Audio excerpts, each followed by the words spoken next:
Hello नमस्कार। तर 16 नोव्हेंबरचा vlog आपण पाहतो आहोत आणि सकाळी उठल्या उठल्या मस्त रात्री आवरून ठेवलेलं किचन पाहायला खरंच खूप छान वाटतं। तर सकाळचे वाजलेले आहेत 7:30 आणि माझी सवय आहे की उठल्या उठल्यानं मी सगळ्या ब्लाइंड्स उघडत असते। तर लाईट बंद करत आहे पॅटिओ मधला आणि ब्लाइंड्स उघडून पाहतीये की पाऊस थांबलाय का, कारण की रात्री थोडा पाऊस येत होता। पाऊस पडतोय नाही मग नाही नाईट मध्ये खूप पाऊस पडायला लागत होतो म्हणून एवढं पाणी। तर हाय हॅलो गुड मॉर्निंग। तर आज आहे तारीख 16 नोव्हेंबर, वार आहे गुरुवार आणि सकाळचे वाजलेले आहेत मस्तपैकी 8:30। तर मी छानपैकी तयार झाली आहे। आज लवकर आंघोळ केली कारण की मला दियांच्या डब्यासोबतच ॲडिशनल दुसऱ्या काही स्वयंपाकाची पण तयारी करायची आहे। तर पुढे व्हिडिओत मी तुम्हाला सांगेलच की आज काय स्वयंपाक करणार आहे, कशासाठी करणार आहे। चला तर मग आपण व्हिडिओला सुरुवात करूया। आणि मस्तपैकी आम्ही गॅलरीत आलो आहेत बाहेर। थोडासा काल रात्री पाऊस पडला आणि फार काही थंडी नाहीये। मे बी आज दुपारी सूर्यप्रकाश येईल पण पाऊस पडत होता म्हणून सनमध्ये खूप पाऊस आला। आणि दियान जस्ट उठलेला आहे। तर दियानला आता रेडी करायचंय आणि मग तो 9:30ला शाळेत जाईल। तर आज चला दियांच्या डब्याला काय बनवायचं आज। तर मोस्टली ना दियांला पराठा वगैरेच आवडतो। तर एक पराठाच मी बनवून देणार आहे लंचच्या डब्यात आणि नाश्त्याच्या डब्यात त्याला आज धिरडं वगैरे काहीतरी असं देणार आहे। दियांना म्हणायचे गुड मॉर्निंग, गुड मॉर्निंग। तर घरात आले, देवाला मस्त दिवा लावला, छान आशीर्वाद घेतले आणि दियांचे ना डब्बे काढून ठेवले आणि मग पटकन कोथिंबीरचा एक छानपैकी पराठा लाटून घेतला। तर त्याला ना कुठल्याही भाजीचे पराठे आवडतात पण हा कोथिंबीरचा पराठा जास्त आवडतो। तर छान मस्त एक पराठा बनवून देत असते मी लंचच्या डब्यामध्ये। आणि नाश्त्याला म्हटलं की चला धिरडं करू, तर तो म्हणाला नाही थालीपीठ कर मम्मा। तर मग थालीपीठसाठी पण ना घाई होती त्यामुळे मग कोथिंबीरचंच थालीपीठ केलं, पण नाचणी आणि मिक्स पीठ टाकले होते त्यामुळे ते पण खूप छान झालं होतं। तर आणि अजून तर दियान खूप छोटा आहे पण तरी पण जेव्हा मी डब्बा बनवत असते ना तेव्हा मला आईची आठवण येते, कारण की आईसुद्धा आम्हाला शाळेत रोज भाजीपोळीचा छान डब्बा बनवून द्यायची। तर इथे ना लसूण घेतला वाटून, कोथिंबीर चिरून घेतली आणि बेसिक म्हणजे हळद, थोडंसं तिखट आणि हिंग, धने पावडर, जिरे पावडर आणि थोडी तीळ दियांना जास्त आवडते तर मग ती तीळ घातली आणि नाचणीचं पीठ, थोडंसं अगदी बेसनचं पीठ, थोडंसं तांदळाचं पीठ टाकून घेतलं आणि छान मस्तपैकी त्याचे 2च थालीपीठ आणि थोडंसं ज्वारीचं पीठसुद्धा मी टाकलं होतं। तर मग छानपैकी खमंग थालीपीठ झालं होतं। दिसायलाच ते खूप टेम्पटिंग छान दिसत होतं। तर पाण्याने थोडंसं कालवून घेतलं पण मला असं वाटलं की त्याचं फारच छोटं होईल त्यामुळे मग अजून थोडंसं त्याच्यात गव्हाचं पीठ टाकून ना 2 छोटे छोटे थालीपीठ करून दिले होते। आणि दियांला थालीपीठ असे वड्यासारखेच केलेले आवडतात, मग तो हातात धरून खातो किंवा त्याचे तुकडे करून दिले तरी पण तो खातो। तर असे 2 छान थालीपीठ तव्यावर ना शेकून घेतले आणि आता पॅरलली दियांला पण रेडी करायचं होतं। तर मग हे तव्यावर ठेवले आणि दियांला रेडी करून घेतलं। आणि जी आपण पराठा केला होता तर तो कधी कधी ना दियान लोणचं किंवा मग केचप किंवा दही कशासोबत पण खातो, पण आज त्याला नुसतंच हवं होतं त्यामुळे मग नुसतेच त्याचे तुकडे करून दिले होते। आणि हा होता स्नॅक्सचा डब्बा। तर थालीपीठ सोबतच एक चॉकलेट बिस्किट, थोडीशी बाकरवडी दिली होती आणि आता दियान रेडी झालाय आणि तो निघतोय स्कूलमध्ये। आता तो ना खूप खुश होऊन पण शाळेत जातो। तर आता वाजले आहेत 9:26 आणि दियान गेला आहे शाळेत। तर मी जसं की सांगितलं होतं व्हिडिओच्या सुरुवातीस की आज मला थोडा जास्त स्वयंपाक करायचा आहे। तर आता तुम्हाला एव्हाना कळालंच आहे की माझ्या सासऱ्यांचं 2 महिन्यापूर्वी निधन झालं म्हणून। तर आज दुसऱ्या महिन्याची ना अखत आहे, म्हणजे आमच्याकडे दर महिन्याला एका माणसाला बोलवतात त्यांच्या स्वरूपात की आपले वडील आलेत म्हणून आणि त्यांना जीव घालतो आम्ही। तर त्याचा काही पर्टिक्युलर स्वयंपाक आहे। तर काही गोष्टी कॉमन आहेत आणि काही गोष्टी नाही केल्या तरी चालतात, पण अनुरूपला असं वाटतं की जे पहिल्या महिन्याला केलं ते परत सगळं करूयात, मिळतायत भाज्या। तर मग आज मला ना 2-3 प्रकारच्या भाज्या आणि खीर, परत कढी, वरण भात, उडदाचा वडा असे काही पदार्थ करायचे आहेत। आणि दुपारी 12:30-1 पर्यंत ज्यांना आम्ही सांगितलं ते येणार आहेत। तर म्हटलं की चला पटपट करूया कारण की वेळ असा जातो फास्ट। पण मी ना काल भाज्या कट करून ठेवल्या, तर कुठल्या भाज्या करणार आहेत ते सांगते। तर अर्थातच इथे इंडियन ग्रॉसरी स्टोअर फार जवळ नाहीये की चला लगेच फ्रेश घेऊ, म्हणून मग मी 1 दिवस आधीच घेऊन आले आणि कालच भाज्या कट करून ठेवल्या आहेत। तर मोस्टली ना पहिल्या महिन्यामध्ये आम्ही भेंडी, गवार आणि काशीफळ म्हणून जी भाजी असते ती केली होती. तर मग आता त्याच 3 भाज्या मी आज करणार आहे. इथे ना डब्यांमध्ये मी पॅक करून ठेवल्या होत्या हे काशीफळ, तर ह्यातलं अर्धच करावं असा विचार करतेय. इथे आहे थोडीशी भेंडी आणि इथे आहे गवारीच्या शेंगा आणि तसेच इथे ना उडदाच्या वड्यासाठी मी ही डाळ भिजू घातलेली आहे. तर ह्याचा पण वडा करणार आहे. तर कुणाला वाटेल पण ॲज अ मेमरी म्हणून मला ना व्हिडिओ करून ठेवायचा आहे आणि काहीच त्याच्यात हरकत नाही असं मला वाटतं. तर कारण की घरचे सगळे पाहतात एका निमित्ताने आणि माहिती आहे की ही गोष्ट खूप आम्हाला त्रास देणारी आहे, आम्हाला खूप अजूनही वाईट वाटतंय. पण आम्ही आता ठरवलेलं आहे, कारण की तशी सिच्युएशन नाही आहे आता खूप दिवस वाईट वाटून घेण्याची माझी तरी.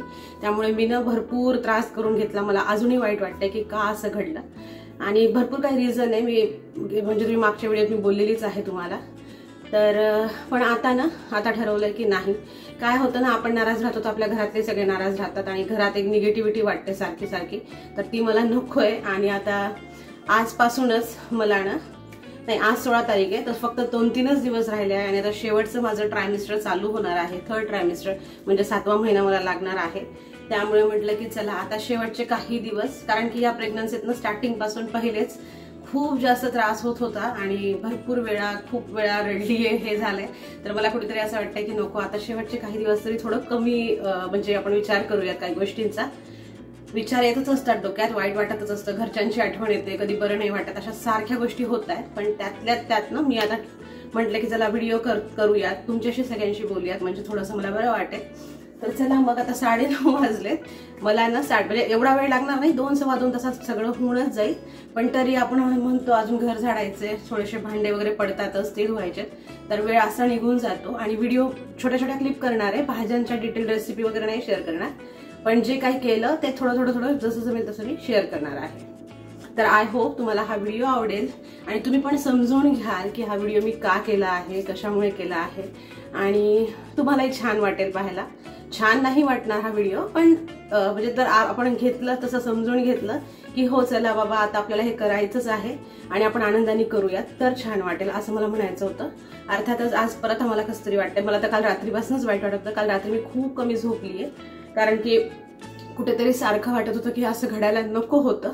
पण आता ठीक आहे, जे घडलंय ते आता आपल्याला ऍक्सेप्ट करावंच लागणार आहे, त्याच्यावर आता काही सोल्युशन नाहीये दुसरं. त्यामुळे म्हणलं की ठीक आहे चला. आणि फोटो जो आहे आमच्या सासऱ्यांचा म्हणजे आमच्या पप्पाचा, तर तो आता थोड्या वेळाने काढू, त्यालाही पुसणार आहे, टिका वगैरे लावून आज हार वगैरे घालावा लागतो. तर इथे फ्रेश फुलं नाही मिळत, पण बघू जर मिळाले तर मग हार बनवेल, नाही तर मग नाही घालता येणार. बाजूला झाडं आहेत काही झाडं, तर 2-3 फुलं फक्त तोडून आणेल फ्रेश फ्लावर. तर कुठला पण स्वयंपाक करायच्या आधी मला किचन क्लीन पाहिजे, नाहीतर मला अजिबात स्वयंपाक करायला आवडत नाही. तर जी पण काही नाश्त्याची भांडी होती, नाश्ता म्हणजे आम्ही नव्हता केला, पण जे पण सकाळपासून पडलं होतं किंवा थोडंफार होते भांडी चहाची वगैरे, तर ती स्वच्छ धुवून घेतली, ओटा मस्त पुसून घेतला आणि आता स्वयंपाकाला सुरुवात करते. तर सगळ्यात आधी ना मी इथे खीरसाठी तांदूळ धुवून घेते. तर आज तांदळाची खीर करावी लागते, तर त्याच्यासाठी थोडेसे ना आंबेमोहर तांदूळ मी धुवून घेतले होते. तसेच गवारीच्या शेंगा धुवून घेतल्या. म्हटलं गवारीच्या शेंगालाच पहिले फोडणी देऊयात. तर कुकरमध्ये करावं का काय विचार करत होते, पण परत म्हटलं की नाही कढईमध्येच करते. थोड्याशा जाडसर शेंगा होत्या त्या, पण मग म्हटलं वाफेवर शिजवलेल्याच अजून छान लागतील, म्हणून मग कढईमध्ये ना तेल टाकून घेतलं आणि अगदी बेसिक रेसिपी वापरूनच मी भाज्या करत असते. तर थोडंसं जिरं मोहरी घातलं आणि लाल तिखट आणि थोडीशी धणे पावडर, हळद आणि मीठ एवढंच त्यामध्ये मी टाकलेलं आहे. तेलातच तो मसाला टाकला आणि लगेच शेंगा टाकते. तर मग त्या शेंगांना आता वाफेवर आपण शिजवू द्यायच्या.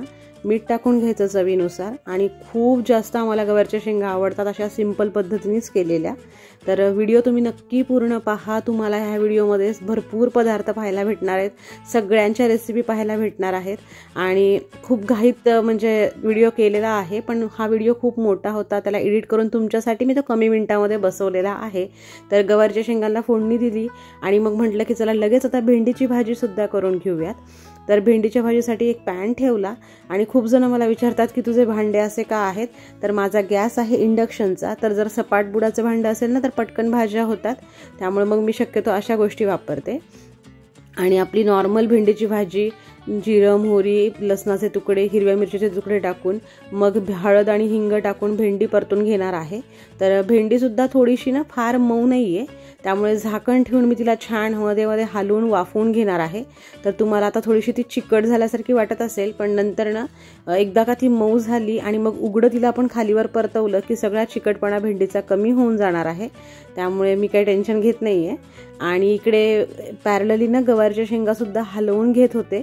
तर झाकणावर पाणी ठेवल्यामुळे ना छान त्या मऊ होत होत्या, पण थोडा वेळ लागेल शिजायला. तर मग ह्या 2 भाज्यांना तर फोडणी दिली. तसेच मी ना वरण पण बनवून घेतलं होतं, आपलं फिक्की डाळ म्हणजे तूर डाळीचं वरण. तर त्याचं पण कुकर आता होत आलं होतं.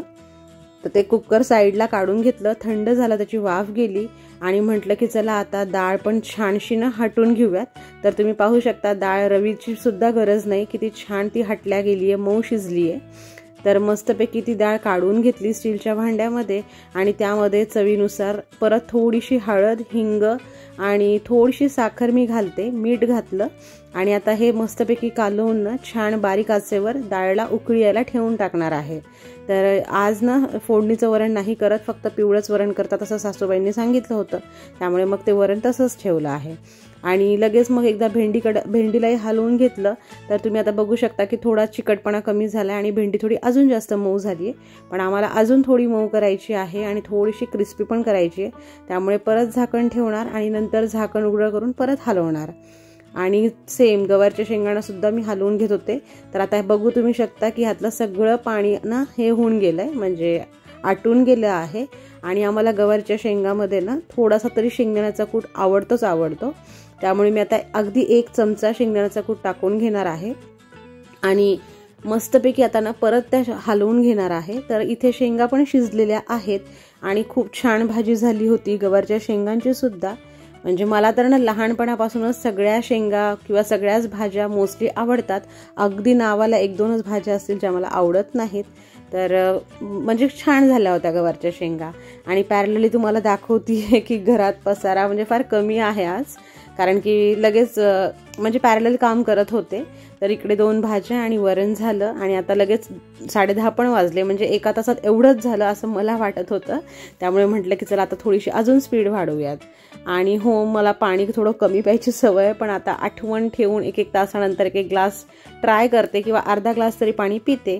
तर मग एकदा पाणी पिऊन घेतलं, भरपूर सारी कोथिंबीर कट करून ठेवली आणि भेंडी आता पूर्णपणे झाली होती. तर त्यावर कोथिंबीर टाकून घेतली, परत गवारच्या शेंगांवर पण कोथिंबीर टाकून घेतली आणि मस्तपैकी 1 त्याला मिक्स करून घेतलं आणि म्हटलं की चला हे साईडला करूयात. आणि आता त्यावरच थोडंसं वरण उकळायला ठेवूयात. आणि आता तिसरी भाजी म्हणजे जी काशीफळ किंवा डांगर जे म्हणतो ती भाजी करायला घेतली होती.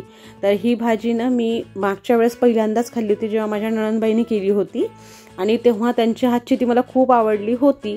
आणि आज ही जी काशीफळाची भाजी ना ही थोडी गुळचट लागत होती. तर म्हणजे छानच लागत होती, पण फक्त थोडं जास्त गोड इकडचं डांगर होतं असं मला वाटलं. तर अगदी सोपी आहे ती पण भाजी. तेलामध्ये जिरं मोहरीची फोडणी आणि थोडंसं जास्त लाल तिखट, हळद आणि मीठ टाकायचं आणि ते तिखट जळालं नाही पाहिजे. आणि मग ते चिरून घेतलेलं काशीफळ टाकायचं. ते थोडं गोडसर असतं त्यामुळे तिखट थोडं जास्त लागतं ह्या भाजीला. आणि तसंच तेल पण भरपूर लागतं. मी तर भरपूर तेल टाकून सुद्धा ना थोडंसं कमीच तेल पडलं होतं असं मला अनुरूप म्हणत होता. तर आधी अर्धीच भाजी करावा असा विचार करत होते, पण परत म्हटलं की अर्धं कुठे ठेवावं, त्यामुळे सगळीच भाजी केली. आणि जे आंबे मोहर तांदूळ मी धुवून घेतले होते खिरीसाठी ते मी ना थोडेसे म्हणजे वाळायला ठेवले होते का टिश्यू पेपरवर. तर ते पण आता कोरडे झाले होते. आणि मग एका भांड्यामध्ये अगदी थोडेसे तांदूळ घेतले आहेत, कारण की मला खूप थोडीशीच खीर बनवायची आहे. तर मंद आचेवर ते ना गुलाबी होईपर्यंत थोडेसे भाजून घेतले. तर आम्ही तांदळाची खीर अशी करतो, म्हणजे वेगवेगळ्या पद्धतीने पण करता येते, पण ह्याच्यासाठी मी अशी केली होती. तर मग आता ते खिरीचे तांदूळ भाजून घेतली आहे. तसंच मध्ये मध्ये त्या काशीफळाच्या भाजीला सुद्धा हलवून घेत होते. आणि इतकं शांत होतं ना आज घर दियान स्कूलमध्ये असल्यामुळे, त्यामुळे मग चांगलं वाटत होतं. पण कधी कधी ना दियांची आठवण पण खूप येते. जसं घड्याळाचे काटे पुढे जातात ना, तर असं वाटतं दियान आता हे करत असेल ते करत असेल. तर माझे तांदूळ छान भाजून झाले, एका प्लेटमध्ये ते काढून घेतले. आणि आता सेमच भांड्यामध्ये ना मी दूध टाकून घेणार आहे. तर दुधाला उकळी येऊपर्यंत म्हटलं चला खीरसाठी लागणारे थोडेसे काजू बदाम ह्याचे पण तुकडे करून घेऊयात.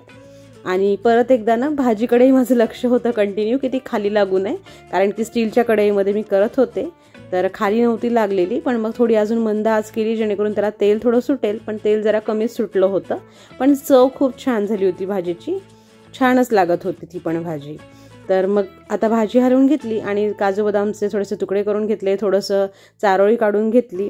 म्हटलं चला तोपर्यंत तांदूळ पण थंड होतील आणि दुधाला पण उकळी येईल.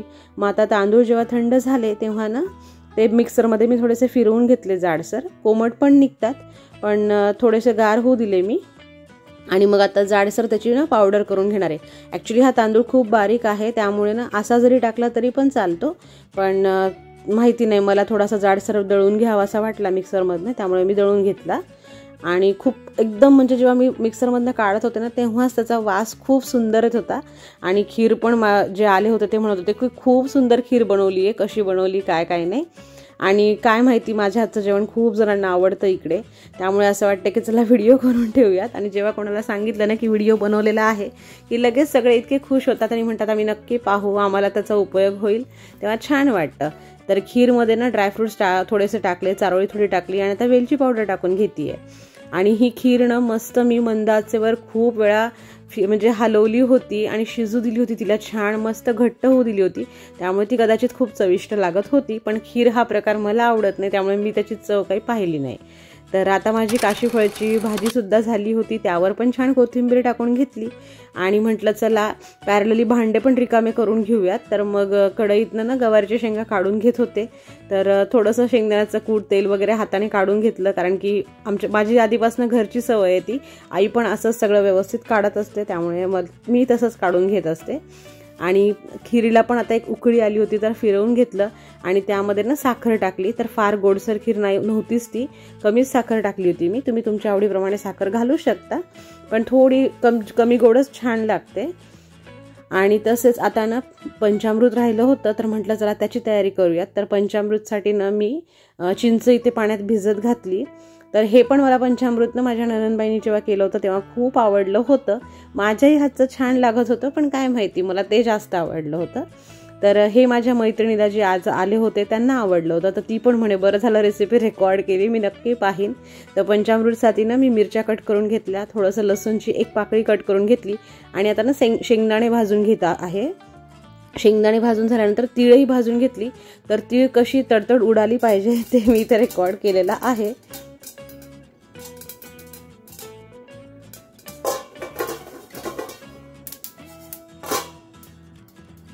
तर पंचामृतसाठी लागणारं हे सुद्धा भाजून आता थंड व्हायला साईडला ठेवलं. आणि मग तसेच पंचामृतसाठी मी म्हटलं की चला इकडची मिरची फार हे असते, त्यामुळे थोडी ती पण भाजून घेऊयात. त्यामुळे मिरची आणि लसणाचे तुकडे सुद्धा सेम पॅनमध्ये मी थोडेसे गरम करून घेतले आणि मग ते त्या वाटीत काढून घेतले.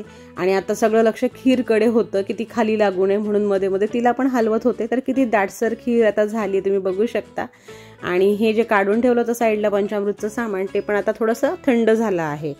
तर म्हणलं की अजून थंड होऊ देऊया, तोपर्यंत कढीची तयारी करून घेऊया, ताकाची कढी.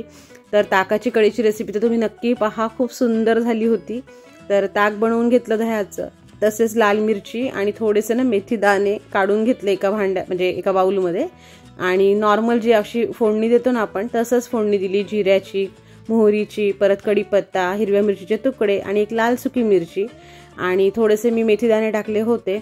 तर ही सगळी फोडणी झाली की त्याच्यातच थोडीशी कोथिंबीर मी घालते आणि मला अशीच कढी आवडते. आणि थोडासा मग हिंग टाकला की अगदी मंद आचेवर ना आपण जे ताक बनवून घेतलंय ते टाकायचं. जेव्हा मी दह्याचं ताक बनवून घेते तेव्हाच मी त्याच्यामध्ये ना अगदी 1 ते 1.5 चमचा बेसन पीठ सुद्धा घालते.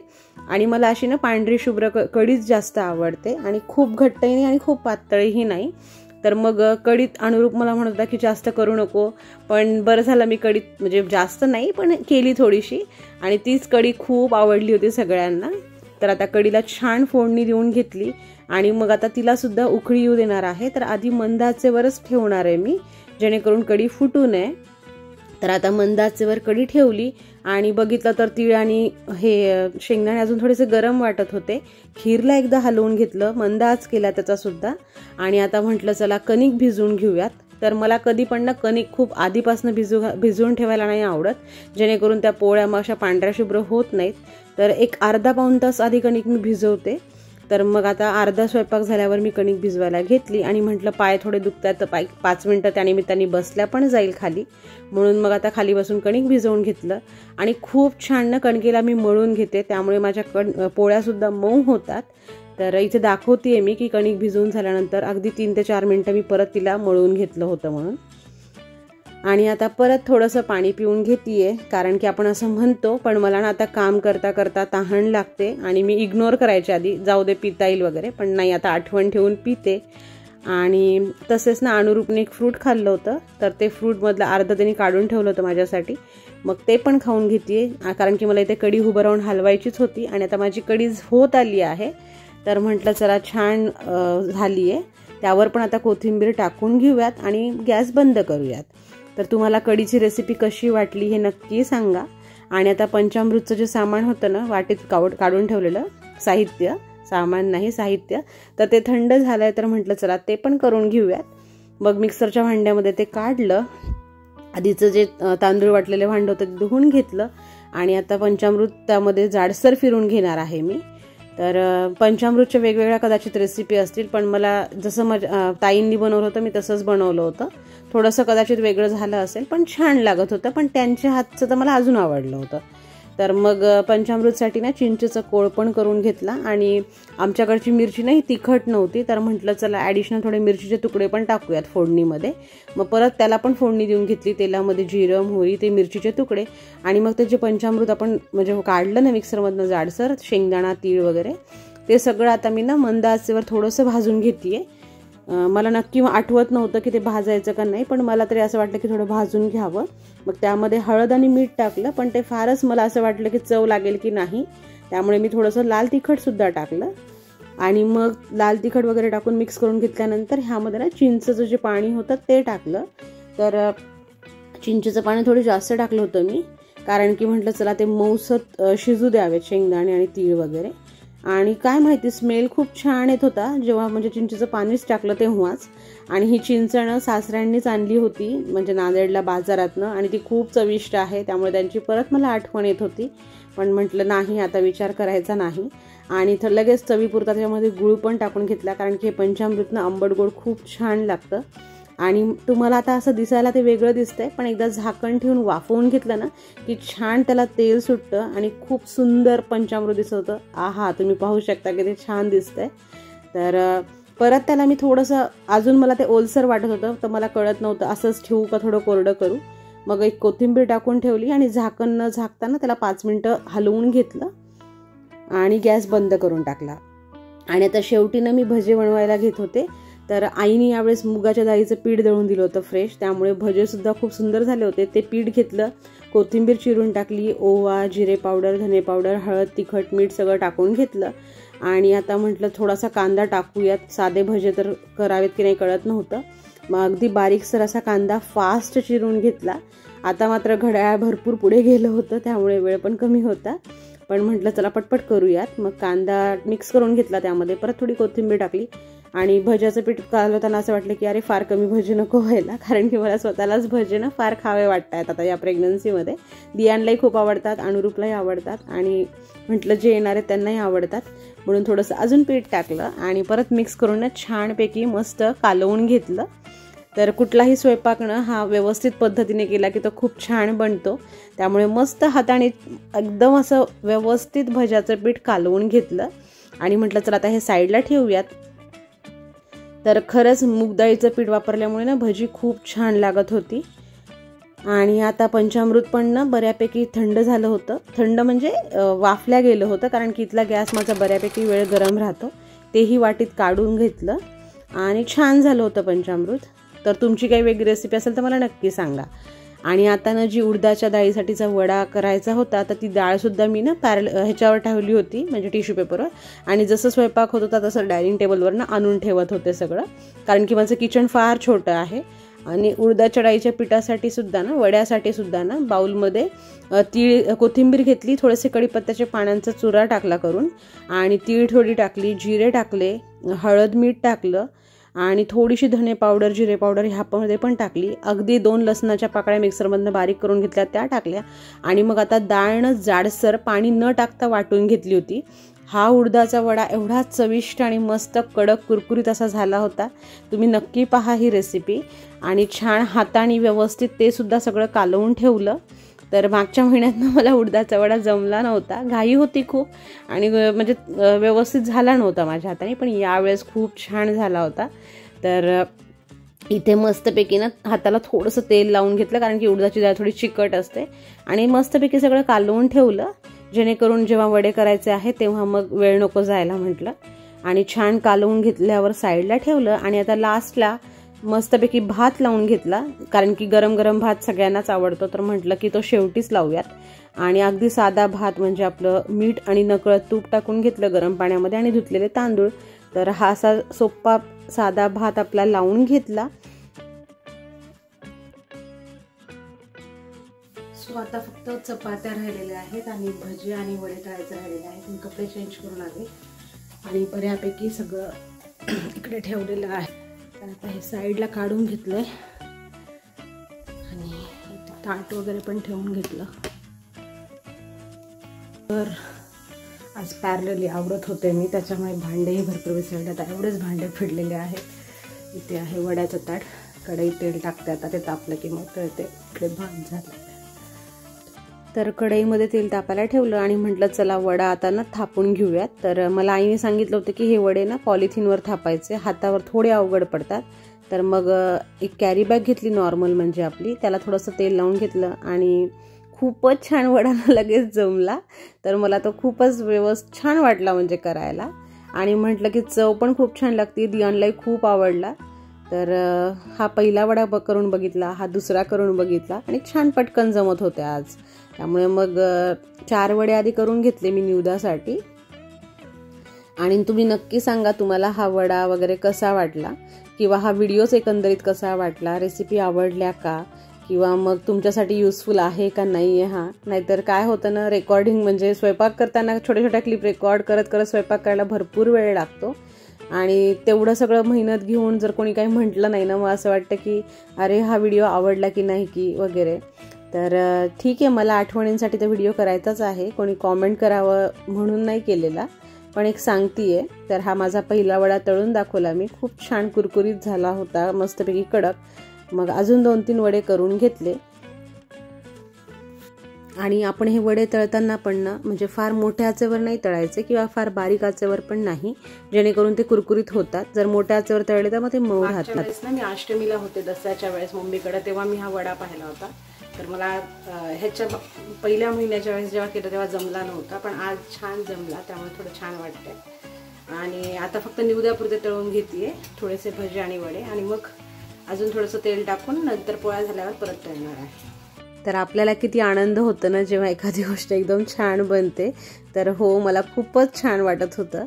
आणि आता म्हटलं चला भजे तळून घेऊयात. तर आधी म्हटलं चमच्याने टाकूयात, पण त्याचा आकार वेगळा होत होता, म्हणून मस्त आपल्या हातानेच टाकले आहेत. आणि कढईत ना अगदी कमी तेल आहे, त्यामुळे ना ते असे फार गोल नाही होत आहे.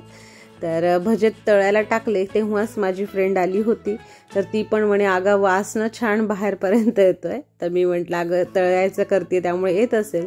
तर मग तिच्या 2 मुली पण आल्या होत्या, कारण की ना त्यांचं घर खूप लांब आहे आणि तिला अनुरूपला त्यांना भेटायला यायचंच होतं. तर मग त्यामुळे 2 तासाचा प्रवास करून ते आले होते ऑलमोस्ट. त्यामुळे मग मी सगळ्यांनाच बोलवलं होतं. आता इथे छानसे ना भजे पण तळून घेतले आणि म्हटलं आता आधी निवद काढूयात, कारण की तिच्या मुलींना सुद्धा भूक लागली होती आणि दियान पण शाळेतनं यायची वेळ झाली होती. तर मग इथे मी ना गाईसाठी निवेद काढून घेतला. आणि हा जो नैवेद्याचं ताट होतं ते त्या ज्यांना जेवायला बोलवलं होतं त्यांच्यासाठी काढलं होतं. तर ताटात सगळे पदार्थ ठेवलेले आहेत. तर तुम्हाला कसं वाटतंय हे मला नक्की सांगा. आणि आता थोडंसं कसतरी वाटत होतं, पण तिथे तेच फोटोपाशी ना दिवा आणि उदबत्ती लावून घेतली. परत फुलं आरतीनीच माझ्या फ्रेंडनीच घरून फुलं आणली होती. तर मग बरं झालं म्हटलं ताजी फुलं भेटली. आणि मग फुलं वगैरे वाहून घेतली. हार बनवणार होते, पण ना ते फुलं वेगळेच होते, तर ते हार काही बसला नसता व्यवस्थित आणि ते फुलं सुकून पण गेले असते. त्यामुळे म्हटलं की फक्त असेच वाहूयात. आणि पाया पडून घेतल्या. आणि मग नंतर अनुरूपनी पण पाया पडल्या, दियानला शाळेतनं आणलं, दियाननी पण पाया पडल्या. आणि मग सगळ्यांना जाम भूक लागली होती म्हणून सगळ्यांना मी ना जेवायला वाढलं. गरम गरम पोळ्या लाटल्या होत्या मी. तर मग सगळेच पोटभर अगदी जेवले.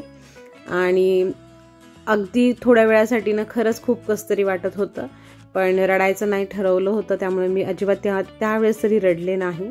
आणि आता इथे सगळे जेवायला बसले, सगळ्यांना जेवण खूप आवडलं. मला आरती भरपूर हेल्प करू लागली शेवटी भजी आणि वडे तळण्यासाठी. आणि मग सगळे पोटभर जेवण करून निघाले होते, कारण की थोड्याच वेळासाठी ते आले होते. तर आता मी त्यांना सोडायला जातोय आणि तेवढ्याच ना एवढा जोरात पाऊस आला होता आणि दियान फार फार रडत होता की मला पण जायचंय, मला पण याच्या घरी जायचंय, कारण की ह्या दोघी ज्या मुली आहेत त्या दियांच्या खूप छान मैत्रिणी आहेत. आज एवढं गरम होत होतं पण जेवण खूप छान झालं, सगळे व्यवस्थित जेवले. माझं जेवण बाकी आहे, तर आता जाऊन मी जेवणार आहे. त्यांची मीटिंग होती त्यामुळे ते जात होते. आणि आता दियानला सायकल तिच्या घरीच जायचं ॲक्च्युली, तर ती गेली निघून, तर म्हणते की सायकल तरी चालवायला घेऊन चल, पाऊस होता पण. तर दियानला 2 चक्कर मारून आणले आणि आता जेवायला बसले, पण मला अजिबात जेवा वाटत नव्हतं. मस्त झाला होता छान स्वयंपाक. माझे फ्रेंड्स 3-3:30ला गेले आणि दियान बघतोय सॉन्ग. अनुरूप पण थोडासा नाराज झालाय आणि झोपलाय. तर मला पण थोडं कसं तरी वाटत होतं, पण काय करणार, थोडा वेळ लोळले, 30-35 मिनिटं झोपले, कारण की पाय दुखत होती. आणि म्हटलं तेच आता उठूयात, थोडासा गॅस ओटा वगैरे पुसेल, चहा वगैरे घेईल. थोडी खीर उरली आहे, तर आम्ही दोघंही खीर म्हणजे अनुरूपला आवडते पण त्याने तांदूळ सोडल्यामुळे तो खाणार नाही आणि मला खीर आवडत नाही. तर इथे आता शेजारी एक मैत्रीण राहते, तिला देऊन येते.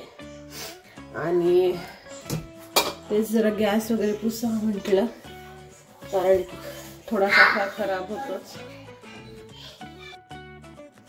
तर परत ना सगळं स्वच्छ करून घ्यावं म्हटलं, त्याच्याशिवाय मला करमलं नसतं. मग चहा ठेवणार आहे आणि चहा पिऊन मग ना फ्रेंडच्या घरी खीर द्यायला जाईल.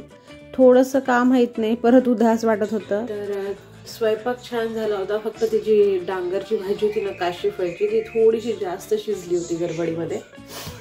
आता संध्याकाळचे 5:15 वाजले, बाहेर पूर्ण अंधार पडलाय, पाऊस पण येतोय.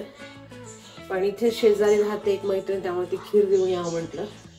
बाकी थोड्या भाज्या उरल्यात, कढी उरली आहे, बघू रात्री जेव्हा वाटलं तर जेवण आहे, तर उद्या तेच खाऊ. तर चांगलं वाटलं, पण मनाला थोडंसंच म्हणजे काहीतरी व्यवस्थित झालं आपल्या हाताने असं वाटलं. तर आय नो एकदा गेलेला व्यक्ती आपल्या आयुष्यात परत येऊ शकत नाही, आपल्याला फक्त आठवणीच आठवतात. पण ठीक आहे, मनापासनं केलं तर थोडंसं आपल्याला छान वाटतं, त्यामुळे सगळं व्यवस्थित केलं. आता पुढच्या महिन्यात बघू कसं होतंय, कारण की जसं जसं थोडी थकती आहे आता, म्हणजे आज पण जरा दमली आहे, पण ठीक आहे. आता भांडे वगैरे पण आजच धुवून टाकणार रात्री, कारण की उद्या सकाळी ना मला दियांच्या शाळेत वर्क डे आहे, त्यामुळे सकाळी मला 9:15ला जावं लागेल दियांसोबत. आणि डब्बा पण करून घेऊन जावं लागेल माझ्यासाठी, दियांसाठी. तर ते पण सगळं आहे. तर आज तेच म्हटलं की आता थोडंसं झोपा वाटत होतं, थोडंसं अजून झोपा वाटत होतं, पण अर्धा तासच लोळले, कारण की जर अजून जास्त लोळले असतं तर मग रात्री परत झोप येणार नाही आणि उशीरही होईल. आणि दियान पण जेवला नाही, पण दियानला मी आज डब्यात पराठा आणि थालीपीठ दिलं होतं ना, ते दोन्ही दियानने आवडीने खाल्लं. तर त्यामुळे कदाचित तो शाळेत आल्यावर जेवला नाही. त्यांनी फक्त ते उडीद वडा जो होता तो तळलेला म्हणजे खाल्ला, कडक वडा. खूपच छान झालं ते उडदाचे वडे आणि भजे दोन्ही पण. आणि आता दियानला जीव घालते, वरण भात वगैरे आहे किंवा कढी पोळी वगैरे. तर खीर द्यायला जायला किती एक्सायटेड आहे दियान बघा, त्याला एवढं मस्त वाटतं ना कोणाच्याही घरी जायला की बस. आणि एंडला ना जे काही बनवलं त्या सगळ्या स्वयंपाकाचे फोटोज आहेत, तसेच पहिल्या महिन्यामध्ये नांदेडला केलं होतं सगळं, त्याचा पण एक फोटो आहे. तर त्याच्यात तुम्ही वडा बघू शकता मी कसा केलेला आहे. तर चला मग हा व्हिडिओ तुम्हाला आवडला असेल अशी मी आशा करते. आणि पप्पा आम्हाला परत तुमची आठवण नेहमीच येते आहे, नेहमीच येत राहील, एवढंच मी म्हणू शकते. भेटते मी तुम्हाला पुढच्या व्हिडिओमध्ये, तोपर्यंत बाय बाय.